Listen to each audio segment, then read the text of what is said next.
Rita చచ్చిపోయిందట. అవును, రాత్రంతా రాలేదే? ఏదో మా ఫ్రెండ్స్ వస్తే వాళ్ళతో కాలక్షేపం చేశాను. ఓహో.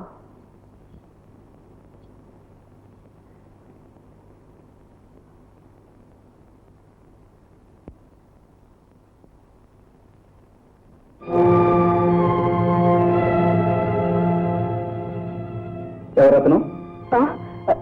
ఏమో తెలీదు. ఎందుకు? అదే ఏం లేదు, ఊరికే.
హోటల్కే పామును పంపించారు అంటే ఇంకేమైనా ఉందా?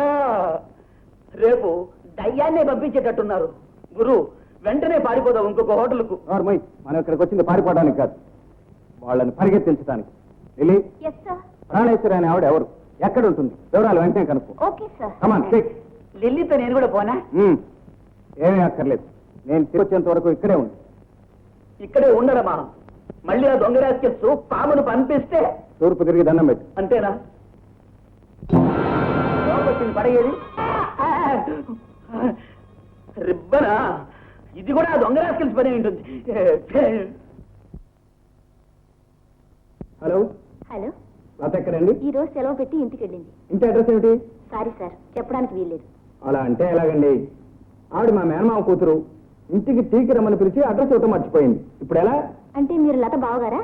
అత్త కొడుకు బావే కదండి మరి. నెంబర్ 13 డాబా గార్డెన్స్.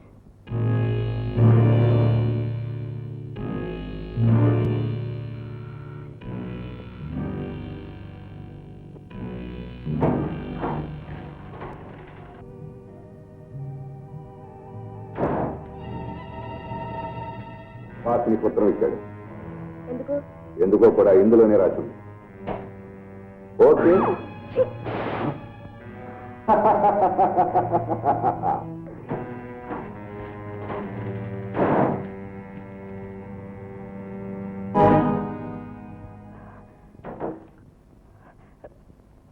ఏమిటి అలా కంగారు పడుతున్నారు? ఏం లేదండి. తమరేమిటి ఇలాగే చేశారు? ఏం చేయను, హోటల్లో మీరు కనిపించలేదు, గుండె ఆగిపోయింది, వెంటనే ఇలా వచ్చేసాను. అందరు అమ్మాయిలతో ఇలాగే మాట్లాడతారా? లేదు లత, మనస్ఫూర్తిగా చెప్తున్నాను. ఇన్నాళ్ళు ఎక్కడెక్కడో తిరిగాను, అసలు దారి ఇప్పుడే తెలుసుకున్నాను, కావలసిన మనిషిని కనుక్కున్నాను. గోపి. అవును లత, ఇంత అందమైన ముఖంలో ఇన్ని కొత్త సంగతులు కనుక్కుంటానని నేను ఎప్పుడూ అనుకోలేదు.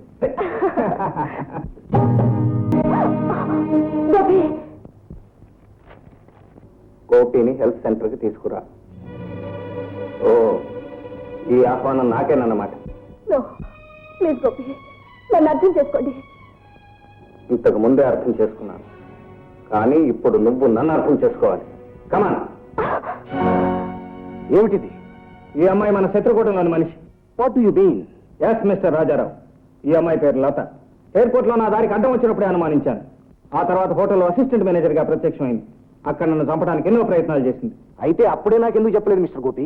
రుజువు లేని ఆరోపణలు చేయటం నాకు అలవాట్లేదు. ఇప్పుడు తిరుగులేని సాక్ష్యం దొరికింది. ఈ అమ్మాయికి ఒకటి ఉత్తరాన్ని రహస్యంగా ఇచ్చి వెళ్ళాడు. చదవండి, మీకే తెలుస్తుంది. ఈ అమ్మాయి ఎవరో నేను తెలుసుకోవాలా? నేను చాలా దురదృష్టవంతుని గోపి. ఈ అమ్మాయి నా చెల్లెలు, సొంత చెల్లెలు.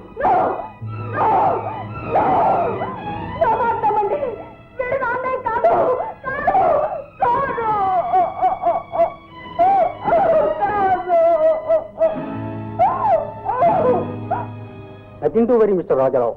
She will be all right by tomorrow. Thank you doctor. రేపు కూడా వచ్చి చూడండి. అలాగే.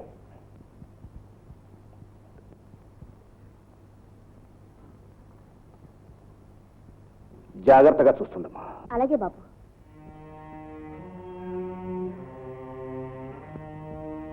ఏమిటిదంతా? నాకేం అర్థం కావట్లేదు. ఇంకా అర్థం కాలేదా గోపి? ఆ కిరాతకులు నా చెల్లెల్ని నాకు కాకుండా చేశారు. అంటే నేను ఏ విధంగానూ లొంగనని వాళ్లకు బాగా తెలుసు. పైగా నా చేతుల్లో వాళ్లకు రోజులు దగ్గర పడ్డాయని కూడా తెలుసు. అందుకే ఒకరోజు నా చెల్లెల్ని హఠాత్తుగా ఎత్తుకుపోయి చిత్రవధ చేశారు. బ్రెయిన్ వాష్ చేసి ఆమె మనసు విరిచేశారు. ఇప్పుడు ఆమె ఏం మాట్లాడుతుందో ఏం చేస్తుందో తనకే తెలియదు. వాళ్ళందరూ దగ్గర వాళ్ళు అయ్యారు. ఈ సొంత అన్నయ్య పరమ శత్రువు అయ్యాడు. స్పెషలిస్టులు ఎవరికైనా చూపెట్టకపోయారా? అవన్నీ జరిగాయి గోపి. నయమవడానికి కొంత టైం పడుతుందంటున్నారు. అంతవరకు నేను ఈ నరకయాత్ర అనుభవించాల్సిందే. ఐఎమ్ సారీ రాజారావు గారు. మిస్టర్ గోపి, వాళ్ళిప్పుడు లతను ఉపయోగించుకొని నిన్ను నాశనం చేద్దామని చూస్తున్నారు. లత వాళ్ళ చేతిలో కీలుబొమ్మ. కానీ ఆమె ఎప్పుడు నా చెల్లెలే అని మాత్రం గుర్తుంచుకో. మీరంతగా చెప్పాలా? లతను నా ప్రాణానికి ప్రాణంగా చూసుకుంటాను. Thank you very much. All right.